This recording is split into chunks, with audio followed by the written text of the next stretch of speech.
Welcome back. The calendar has flipped and we're in National Bourbon Heritage Month, so I hope you have your favorite pour ready to celebrate this national holiday, right? A traditional holiday all month long. And we'll be doing the same with Whiskey Weeks 2022. It's our annual celebration here on Hops and Spirits, and including on the podcast. And here on the Hops and Spirits Kentucky podcast, we'll be diving into some restaurants, some craft distillers, some bigger distillers, maybe doing a couple flight nights. We'll be having a whole lot of fun this month, and it'll be happening all across our pages and our shows. Like I said, though, it's not going to be all, though, Whiskey Weeks. Everything that way. We'll still do some news and notes and talk beer and other things, like our news and notes section, because we have several Kentucky brewery anniversaries this month. Just recently, September 2nd for Lemon's Mill Brewery in Harrodsburg and Hopkinsville Brewing as well. Third Turn Brewing in Louisville's anniversary on September 17th and their Oldham Gardens location on September 29th, a busy month for them. Atrium Brewing in Louisville on September 25th, and here in Lexington where we're based, Mere Twin Brewing will be celebrating on September 30th. So a lot of things to celebrate across the brewing world here in Kentucky. But our other news and notes this week are definitely on the bourbon side. Barrel Craft Spirits is introducing Barrel Vantage, a blend of straight bourbons finished in 3 distinct expressions of virgin oak, Mizunara, French, and toasted American oak cask. Barrel Vantage was distilled in Indiana, Kentucky, and Tennessee, then crafted and bottled in Kentucky at cask strength, coming in at 114.44 proof. It's now available at select retailers and online via barrelbourbon.com for the suggested retail price of $89.99 for a 750 milliliter bottle. Also, the Maker's Mark Distillery in Loretto has a new attraction, the Margie Vestibule. This newly constructed space pays homage to Maker's Mark co-founder Margie Samuels. It's like a mini museum featuring her private pewter collection, which inspired her to name the family's bourbon Maker's Mark back in the 1950s. It also features 2 stained glass walls by New Jersey artist Nellie Cooper, plus a portrait of Margie by Kentucky artist Anna Rose Jacob. The vestibule is now open to all tours going through the distillery, so you'll have to check that out. But like I said, we've got a fun episode for you. It's definitely in the bourbon world as we're celebrating Whiskey Weeks, of course. And up next is our Q&A with Kim and Tom Bard, co-founders of the Bard Distillery in Muhlenberg County. Enjoy. Remember to check out Hops and Spirits on social media at Hop Spirits, all one word, on Instagram, TikTok, Facebook, and Twitter. You can also find Hops and Spirits on YouTube and at hopspirits.com. Joining us here on the Hops and Spirits Kentucky podcast as part of our kickoff to Whiskey Weeks 2022 is Kim and Tom Bard, co-founders of the Bard Distillery out in Western Kentucky. Kim, Tom, welcome in. Thank you. Thank you. And I said it right because I was afraid after making all those assumptions that I would screw that up. I said everything right, correct? You got it. You got it. You nailed it. Yeah. Perfect. Well, and Tom is also the lead distiller out there, and we'll get into his heritage with kind of some things, and also their love of bourbon and so forth, and some cool careers that you all have, journeys that you all have taken to this point. But before we get into that, I always call this part the Cliff Notes version. So don't give away all the secrets just yet. But Cliff Notes version, tell us a little bit about yourselves and how we got to this point. All right. You want to carry that? Well, sure. Without giving away too much, I'm a Florida native, proud of that, and I really miss Florida because we're landlocked here. Tom tries to get me towards the water as much as possible. We fell in love with this industry together, and without giving away too much, it's been quite the journey. Yeah, and I'm a Kentucky native. Muhlenberg's my home. That's where our distillery is located. And we'll get into if our name sounds familiar, why it would. But like she said, we both went to our first distillery around 2006, fell in love with it, and through various careers and past lives, we just could not shake the idea of starting this one on our own. So finally, we did that, and it's been, like she said, an interesting journey so far. But we're excited. We're still fairly young. We're only a couple years old, and all that's been during a pandemic. So we're still waiting on life to get somewhat back to normal so we can see what it's like to run one of these things. Well, you had definitely a crash course with it all, but you mentioned that heritage or that lineage back to a name, and if you're thinking Bard, there's a reason that might sound familiar. And you want to explain that heritage, Tom? Sure, absolutely. So if you've been to Bardstown, Kentucky, and you've gone to the roundabout there in the center of town, there's a little brass plaque. The very first name mentioned on that plaque is William Bard, and that is my fourth great grandfather. Of course, Bardstown being known throughout the world as the bourbon capital of the world, with 95% of the world's bourbon made in and around that little town. So I'm a direct descendant of the founder of Bardstown, he and his brother David. And we've always laughed about it in the family that our name is on nearly every bottle of bourbon on the planet, but we've never made a drop. So that used to be Not something that we know of. yeah, not that we know of. So that's something we just laugh about at family reunions. But then, like I said, when Kim and I first visited our distillery and we fell in love with it, we said, why don't we change that little bit of history? So yeah, that's our link to bourbon. And it's that's just the familiarity of the name, and that's kind of the whole story behind that one. Well, I was gonna say it's a good one to have. It's a fun one to be able to share. And you mentioned, Muhlenberg County is where your home is, but obviously, Bardstown is name, lineage, bourbon capital of the world. There's plenty of bourbon there. Why settle for your hometown of, or home county of Muhlenberg County to get all this going? Well, basically, you said it yourself. It's home. And one thing about the area that we are, Muhlenberg is known for its coal mining, just like most of Kentucky. But Muhlenberg, especially back in the day, it was one of the top coal producing spots on the planet. Well, now we're to a point to where the coal mines are gone. Our local TVA plant has shut down, and a lot of people lost their jobs. So we live in an area that is beautiful. We love it. It's home. It's in our bones. But economically, it's struggling, like a lot of places are. So when we wanted to start this, we thought, instead of going where all the other distilleries are, why don't we just do it right here? And we're not the only ones in Western Kentucky. There's Casey Jones and MB Rowland just a few miles from us. We've also got Green River Distilling up in Owensboro, about 45 minutes north. So we're not the Lone Rangers out here in the middle of nowhere, thankfully. But also where this distillery is only about 5 minutes from the house. So that's always good. So it just worked out great. It was a great location. This is our home, and it needed it. So yeah, it wasn't a very long thought process to figure out whether we needed to do it somewhere else or here. We knew we wanted to do it here. Now, it's also, again, there's a lot of history here, because I think the location of the distillery holds a near and dear place for your family, Tom, at least. I mean, can you tell a little bit about that, being the historic school there? Sure. So where we are, we're in a historic high school complex. It's on 25 acres, and the buildings are basically, the oldest ones are going on 100 years old. So nice 3-story complexes. It was one of the nicer schools in the area at the time when they were first built. They quit using them as a high school around 1990 and then abandoned them completely around 2004. We came along around 2015 and started to slowly try to renovate the buildings. I went to school here when I was a kid. I was here from kindergarten until 6th grade. So my earliest memories are of these buildings and of this place. 3 generations of my family before me graduated from here. So a lot of history with these buildings. So, it didn't take me very long to imagine what it would look like once it's, brought back up to snuff, and a lot of distillation equipment and a tourist experience. I knew it would be beautiful. And but yeah, it's neat to walk these halls. The memories don't hit me every day, but every now and then we'll be doing something, and all of a sudden I'm catapulted back to 1st grade. So it's an odd feeling. It really is. Now, Kim, I mean, obviously there's a lot of connections for him there. How did you make this kind of feel like your spot as well, and maybe put your touch on it, so to speak? Well, my father was an educator, so I grew up around schools, going to school board meetings with him sometimes as a kid. And I'm a former educator myself, so this kind of feels like home to me. I still want to get out my chalk and write on the walls sometimes. And Sometimes she does. Sometimes we did do some artwork where the old trophy case is on the back side of it. We just used chalk to decorate that. So it just feels like home. It smells like an old school. So when you walk in, like he said, some things just take you right back. So I just feel real comfortable here. And Tom has made me feel like it's my home as well, which is a huge part of it.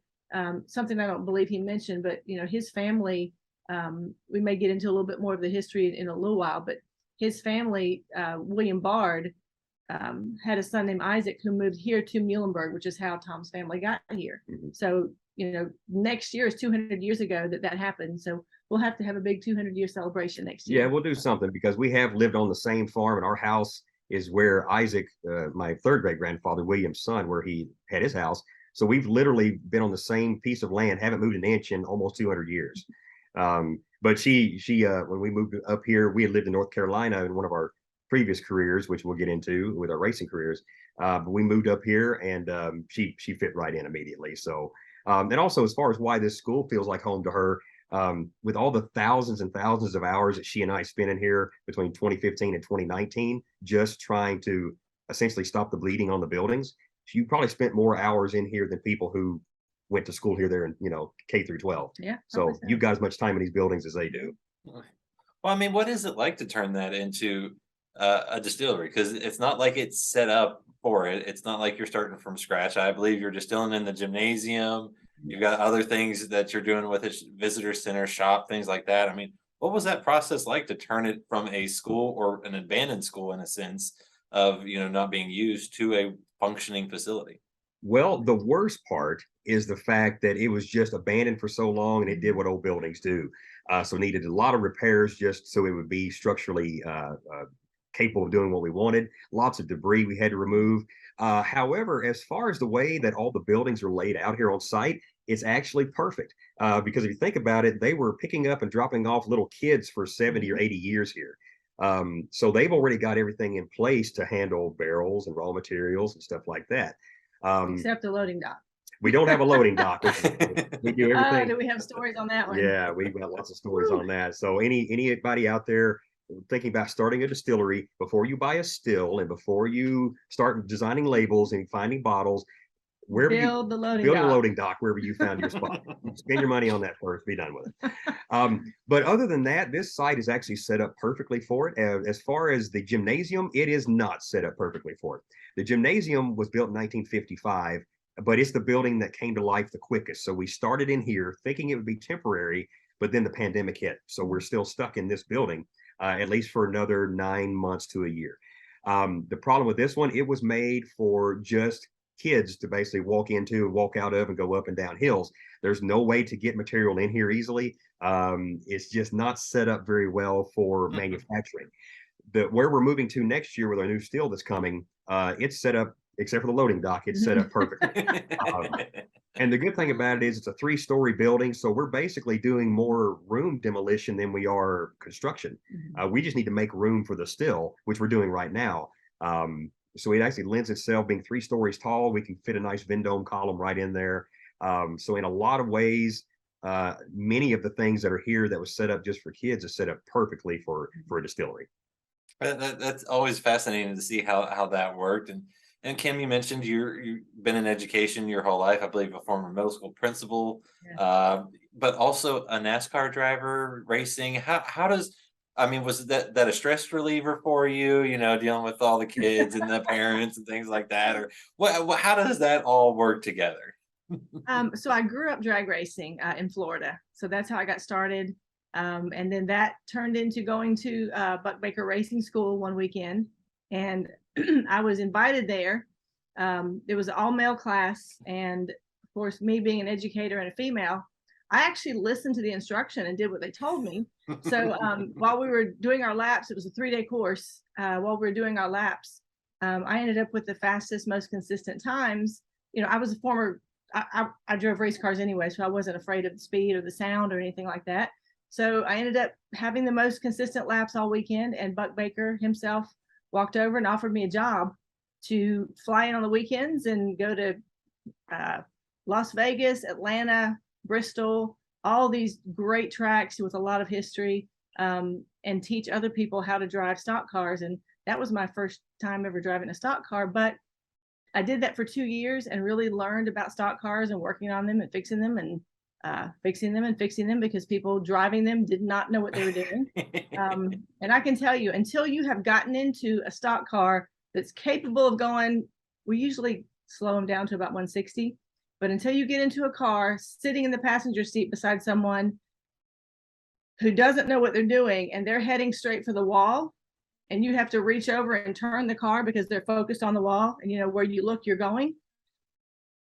That experience happened more times than I care to talk about. But anyhow, so fast forward, went through Buck Baker Racing School, bought my first car from Dave Marcus, racing legend number 71.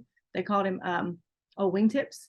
Anyhow, bought my first car from him. He went with me to Atlanta to my first race, and the rest is history. NASCAR for about 5 years.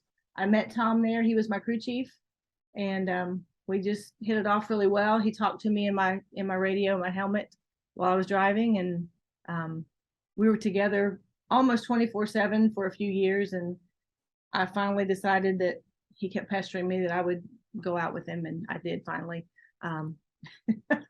I mean, you just couldn't get enough of him spending all that time on the track, having him talk to you all that time. You were fine to actually. Yeah, but he was a great listener. I mean, if I said something was wrong with the car, he at least made me feel like he was going to fix it, even though he didn't always do it when I brought it in. But he made it appear that he did fix it. Little behind the scenes tip to people who watch a lot of NASCAR.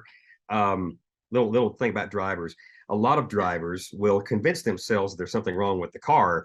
And even though all of the data that we're getting as the engineers or the crew chiefs or the crewmen, all the data we're getting is saying that that's not what's happening. So a lot of times, and this happens a lot during races, during practice, during testing, a driver says, I'm all over the place, I'm really loose, this is what I need. And we know they don't. They say, okay, we'll do that. So when they pull in while we're doing a pit stop, we'll stick a wrench in a hole and rattle it around just to make them think we did what it is they asked us to do. And sure enough, they drive back out there and they go, oh yeah, you fixed it, it's perfect now. And it was all a mental thing. So there's lots of that goes on. I'd pull that on her a few times because like, yeah, she thinks that's what's wrong. It's not. But that's every crew chief and every driver that's ever existed. Especially getting towards the end of the race, everything goes wrong. You feel like all 4 tires are flat, the transmission's going, the engine is about to blow up, and you have to pee. So, you know, everything. Everything. Well, and you know, Tom, you mentioned that you worked in NASCAR. You're a mechanical engineer by trade. How did you then decide to go to distilling? Because doing this long enough on the podcast, I know engineering, it's a good segue. You got a good segue into the industry, more so than people probably ever think. But I mean, still though, to take that jump, and how did that career change go for you? Well, once we got out of NASCAR, we both decided about the same time that we were ready to move on and do something different. So that's when we came back up to Kentucky, and I started working in management, industrial management. So I'd work for a steel mill, an explosives factory, you know, and I was in the management staff either as a quality manager or some type of continuous improvement type engineering that I did. But still, like a lot of people who start distilleries or start their own business, they get to where even though they've got a good career, they're in a good spot, they're driving themselves crazy because they're not getting what they need out of it. And that's where I was. Nothing against the companies or the jobs. It was just not for me because I had so many aspirations, so many dreams. I wanted more control of what I did. So like a lot of people, I, you know, along with Kim at the same time, we just bit the bullet, said, okay, let's go work on these things. And of course, being an engineer and having basically, you know, worked on cars, built everything. I grew up on a farm as well. And my dad didn't have the degree, but he was one of the best engineers I've ever met, just with his abilities and his knowledge. So growing up in that, it also gave me a perhaps inflated confidence that hey, I'm an engineer. I've got a pedigree. If you look at my resume, which is now big enough to be called a CV, whether it is worth anything or not, it's big enough. But when you look at it on paper, you look at it and go, oh, he can do anything. And I bought into that. So we said, let's do this. We can. We have, thankfully, but there have been moments, right, where I'll be sitting there staring at something, you know, with my tongue hanging out, scratching my head. Kim comes by about 6 hours later. I haven't moved. I'm still scratching my head. Yeah, he's the thinker. I'm the doer. Yes, absolutely. Well, and if you can, I'm sorry to interrupt you, but if you can imagine, I mean, I call them 4 very large buildings here on site. 2 of them are connected. There is an enormous amount of work to be done in all of them. And for the 2 of us, we do most of the work ourselves, or we try to hire out. And because of the pandemic and because of things that have happened, plus it's just hard finding good people to come and do what you need them to do. Every time something needs to be done, it's the 2 of us that are going to do it. And more likely than not, I go to Tom and I say, we need to blank. And every time we look at each other like, all right, it's on the list of 10,467 to 10,468. Yeah. But Well, he really yeah. can't fix anything. Well, I was going to say, I mean, when you're thinking of business decisions, bourbon, while it sounds great, there's a thing with bourbon that a lot of people tend to forget. If you're going to make it yourself, is time. Time Yeah. takes money, all that Yeah. good stuff. It's not all the glamorous things that you see on the front end is on the back end. So Right. why go down this crazy path together? Like, I mean, is there times where we look at each other and go, did we do this correctly? Or is it always, at the end of the day, this is something that you guys have always wanted to do? And We have it's our worth it. moments. We have our moments, but then immediately it's followed up by we know what we're doing. Well, we don't always know what we're doing. Scratch that. Never. We know what we're going for. We know what our goal is. We know why we're here. And part of that is to create jobs in our community, and to help other people have careers that they can be proud of. And plus, we just love making good stuff. It's just kind of a passion that we found together. So, our former career together was racing, and now it's making bourbon together. So there are days like before this podcast started, about 8 things came across my email, and every one of them pissed me off, and him as well. Mhm. But then you popped on the screen and shut that off and move on to something else. But yeah, we have our moments, but we know what our end goal is. Yeah, and we're pretty good at just putting our blinders on and putting our head down. A lot of people, they want instant gratification. That's the world we live in now anyway. We're still a little bit old school, to where good things come to those who wait, but also you got to work for it while you're doing it. So since we understand that, and that's kind of the worlds that we've grown up in and worked in, we don't have that anxiety, I guess, of wait, I'm not seeing instant results from my work. We knew from the get-go that's not what it was going to be. And we want something that's lasting, something has a historical significance. I'm a big history buff anyway. So we're excited to look at this stuff and to know that, hey, this stuff that we just distilled in about 10 or 15 years, when we might be dead and gone, who knows, this is going to be great. But we understand that and had a good grasp of it from the get-go. So that part doesn't bother us. But like other distillers that I know you've talked to, we found ways around it to have some revenue coming in and still put great products on the shelf that are we put up against anyone's, while the stuff that we 100% made here on site is aging and becoming what we hope is a great bourbon. And we'll talk about those bourbons and those products here in a second. But like I mentioned beforehand before we hit the record button, I believe Tom said this. So if not, he can expand on it now, and you can have this on record, Kim. But I believe I read where you said she's the driving force. I'm hoping there's a pun intended in there. Maybe, I don't know, of the distillery. Why is that, and what does she bring? Because you're doing obviously one part of it with the distilling, but like she said, there's a lot that goes on in those buildings. Absolutely. And also, she also takes a big part of the distilling as well, because everything that we do, doesn't matter what it is, it ends up being the two of us. Mhm. And now we've got some wonderful employees that are working with us as well. They're part-time so far. Most days they're wonderful. Most days, yeah. They're great. They are. They're great. We wouldn't trade them for anything. But still, for the most part with this business, it's she and I that attack everything.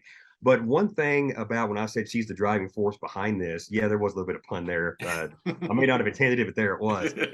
But one thing about it, even though she and I do have a lot of things in common, of course, any people, if you get together as a team, a business team, or also as a husband and wife, and we've done both. So just obviously we're not very bright to do those two things at the same time.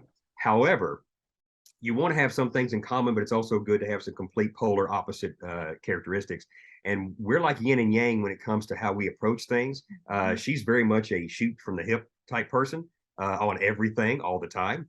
And I'm a very, being an engineer, I'm very methodical, I plan. I really want to think things through. I want to, it's like that.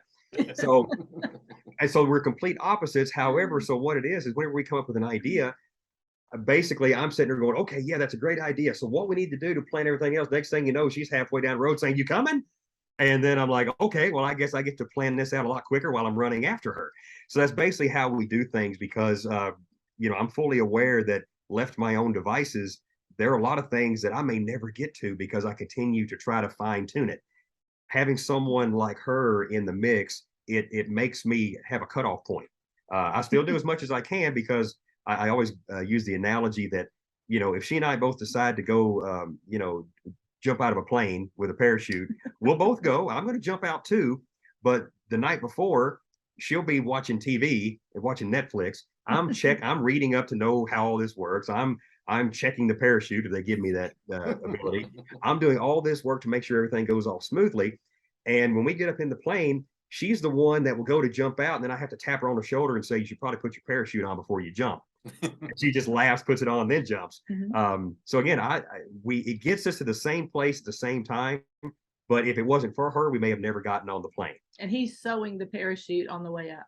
Yeah, I'm working on it to make sure it works. So we make a good team because I make sure we don't crash and burn, but she makes sure that we actually crank up and go. So yeah, Another pun. Yeah, another pun. Sorry, they just keep on coming. But truly, yeah, this venture would not exist without her at all. There's no way. And also just the day-to-day operations. We're a good mix. We try to kill each other at least twice a day. For good reason. And if you ask her, it's always my fault. I've accepted that that's how it will be written in history. But you know, we're still here. Well, I mean, and working together as a husband and wife team, I mean, that's obviously adds an extra dynamic, whether it's family members or, you know, loved ones, well, however you want to look at it. How is it balancing that? Because when you go home, you're still together. I mean, obviously you've had some practice with that, with, you know, on the racetrack, things like that. But I mean, how have you guys been able to make that life balance work? It is very different because, you know, when you have a regular job and your spouse goes to their job and you stay at your job, and then you meet home, you know, meet at home for dinner or what have you, you get to miss each other, I guess. Yeah, it's very true. It sounds awful, but it's very true. You know, we're always together. I used to have when I was a principal, I had an assistant principal. I had two, thank God. And he worked with his wife for a very short time. And I never forget the story. He said, there's one thing about working with your spouse. You wake up, and this is his story. I woke up, there's Phyllis. I go to breakfast, there's Phyllis. I get to work, there's Phyllis. I go home, there's Phyllis. So that was his, you know, story about working with his wife. And this was years ago before I'd even met Tom. And then now that we're doing the same thing, we get it. And I tell him that story every once in a while. You know, there is a cutoff point at some point in the evening where one of us will say, all right, stop. My head's full. I can't think of work one more moment. And then 1 minute later, the person who said it will bring up work again.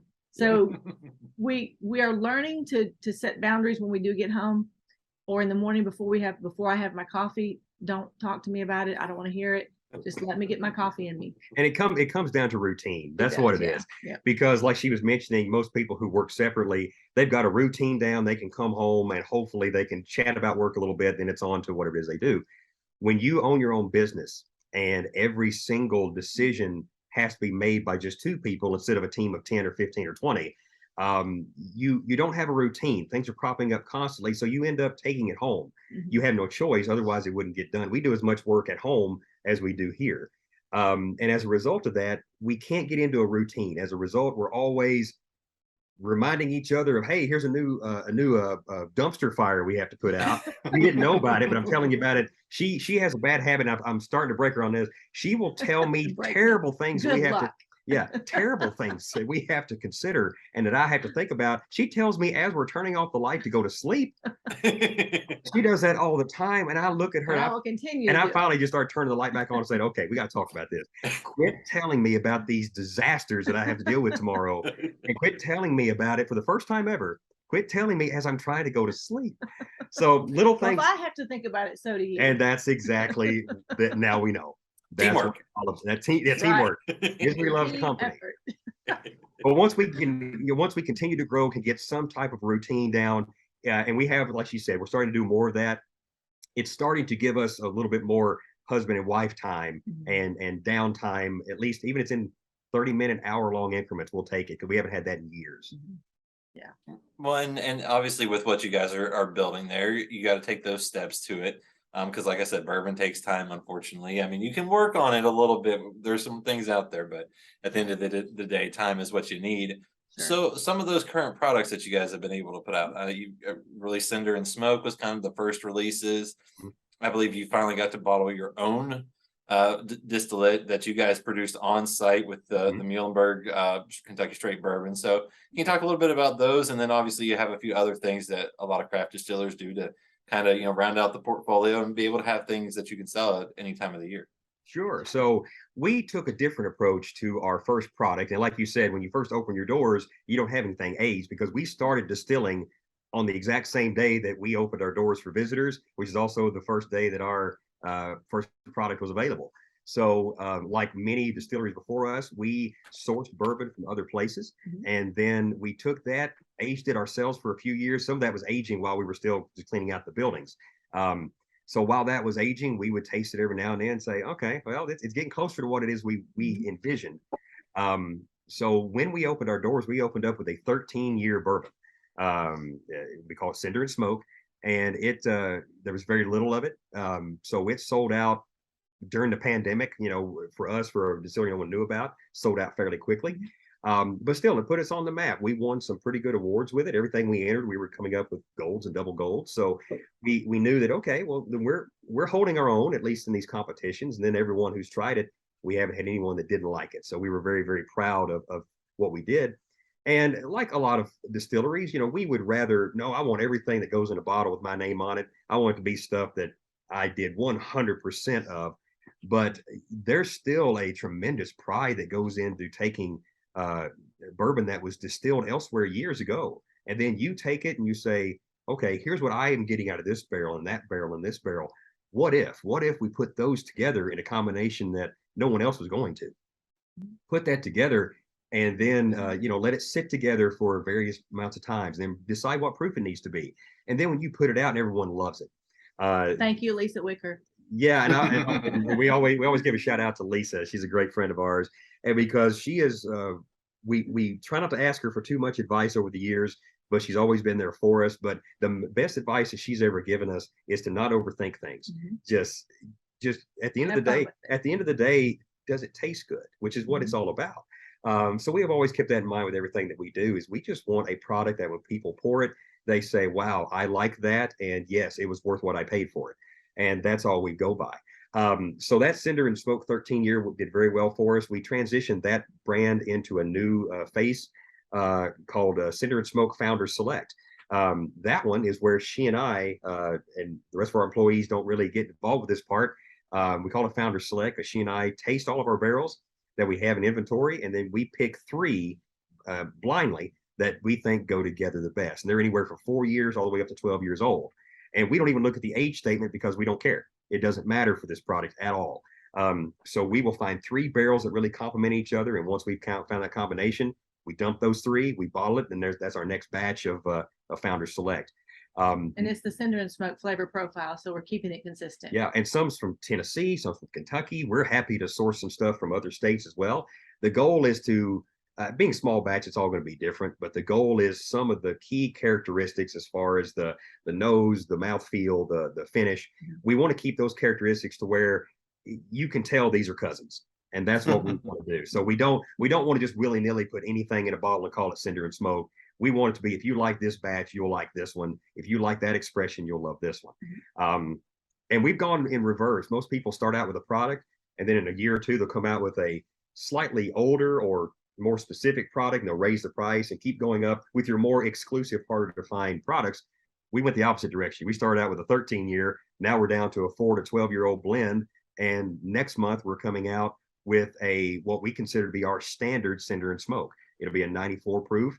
And basically all we're doing is we're bringing other people into the fold. Instead of just she and I doing 100% of the bottling, labeling, and hand signing and everything, we're bringing more people into it, which allows us to make more of it. So we're going in different directions. We also have another expression coming out hopefully November of our Cinder and Smoke, and that is some that we put in some large Oloroso sherry casks a few years ago. and that stuff is fantastic, and that should be coming out. We're thinking now November. So there's our Cinder and Smoke, and everything with the Cinder and Smoke brand is it's a rye bourbon, and we've had combinations of barrels that are low rye, high rye, but if you like rye, the Cinder and Smoke is the direction to go. Our Muhlenberg products, which is the stuff that we make 100% here on site. Our Muhlenbergs is a wheated, so that is a wheat base. We try to have something for everyone. As time goes on and we get larger, and especially with bigger equipment where we can play a little more, there's all kinds of things we want to play with. Right? We're excited. We get more excited the more we talk about it, because we have just we're exhausted and we're worn out from the last few years. But as far as we're concerned, we haven't even got started yet. We love a new project. Yeah, we love a new project. Buttons for punishment. Yeah, and with our Muhlenberg, when we opened, not long after we opened our doors, and the pandemic was going on, so we were kind of open and closed like everyone else. After about a year or so, we were putting away as many barrels as we could while we were selling our Cinder and Smoke bourbon that we had sourced. And while we're selling that, we're putting bourbon barrels away to age. And then we finally said, look, some people have been asking us for it. Why don't we go ahead and release a white dog? Instead of putting this in a barrel, let's bottle it instead, see what people think. So we started out with that, and we called it Silver Mule. And mainly, one thing was to help people pronounce Muhlenberg. You nailed that one too, by the way. Thank you. Most people pronounce it Muhlenberg or some monstrosity of a word, the way they just say it. But we actually put mules on each one of these Muhlenberg products because we want to help people sound it out and say it. But that one we called Silver Mule also because it was 124 proof in the bottle, and we wanted it to be something that would basically kick a white dog's ass. So we named it Silver Mule. That's where the name came from. And then the rest of our products, while our bourbon was aging, we came out with a couple liqueurs. We've got a salted caramel liqueur, an orange cream liqueur. We have 2 flavored whiskeys, apple pie and a blackberry whiskey. So we had, like you mentioned earlier, while your stuff is aging, what can you do? So we were taking the juice, some of the juice, instead of barreling it, and let's do something else with it, which people have still loved. We've, again, as far as competitions go, and as far as just people who basically come in here and taste it, we get nothing but positive reviews on everything. So we're very proud of what we've put out. And, like every Kentucky distillery, the goal is bourbon. But like you said, you got to wait. So until then, let's have some fun, see what we can do. Something for everyone. Yeah. I love that strategy. And when people come to visit, you mentioned clearly that there's, you can hit up Owensboro, you can hit up others, so you can make a trip out of it. But when they come to visit, the Bard Distillery in particular, what can they expect? Well, the first thing and foremost thing is always a friendly face. When you walk in the door, we pride ourselves on customer service. We get emails and reviews, and it's one of the things I'm most proud of. And our girls that work here with us are phenomenal. When you walk in the door, they make you feel like you're at home. And especially for those people who did go to school here, which there are quite a few, if they tell us when they walk in the door that they went to school here, we say welcome home to them, because this is their school home. It's a part of their lives, and some of them even cry when they walk in because they're so thankful that we're actually doing something. When we bought the buildings, where I'm digressing a little bit from your question, but when we bought the buildings, they were covered in vines, and the interior and exterior were just in shambles. So besides a really warm welcome, we have a nice little tour, very historic. You've heard most of the story now. We'd like to share with people what we're doing. We want them to see what we're doing. And then by the end of the tour, they're so excited for us, and we want them to come back and watch our progress. Yeah, we tell them about the little town they're in, because most people, when they get off of the parkway, which is basically a small interstate connector, when they get off here, they don't even know where they are. They just know they're somewhere in Kentucky. So we try to give them a short history of, well, you're in Muhlenberg County, and here's why you may or may not have ever heard of Muhlenberg. So we tell them a little about the history. Then we'll tell them the history of the buildings. We'll tell them the history of the coal mines in Graham, which is why Graham exists. And then we walk them around just a little bit, just to kind of show them what's coming.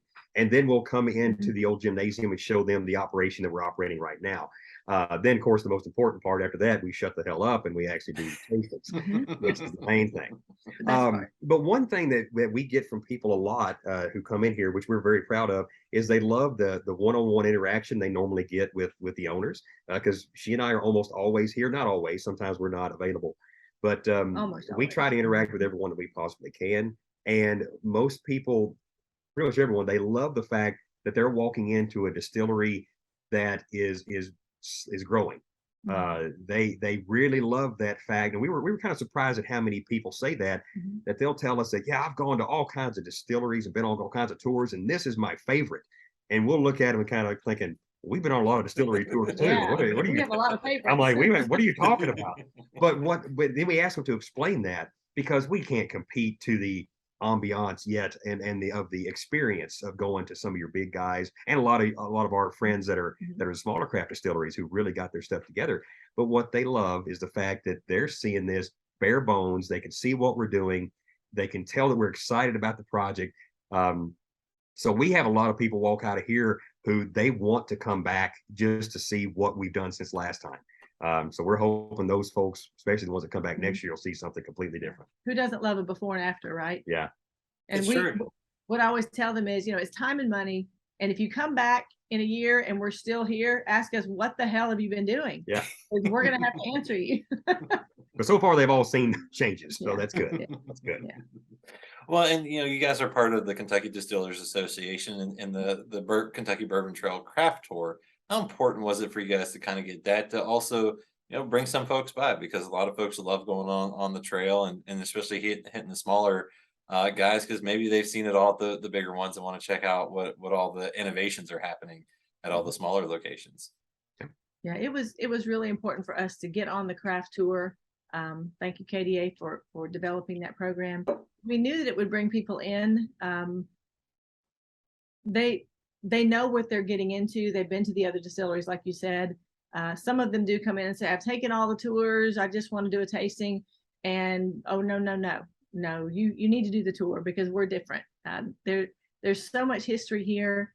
We're a craft distillery, and it's he and I and our three wonderful employees, and we do it all. So you get a money back guarantee as well. So we really talked them into that. Yeah, and we one of the best parts about being on the craft tour is, yes, KDA helps promote us. We're part of we're in the passport or the field guide, so that people, there's the plan laid out of, hey, go see some different distilleries, taste some different products. So it's a thrill to just be in the group, to be in the discussion.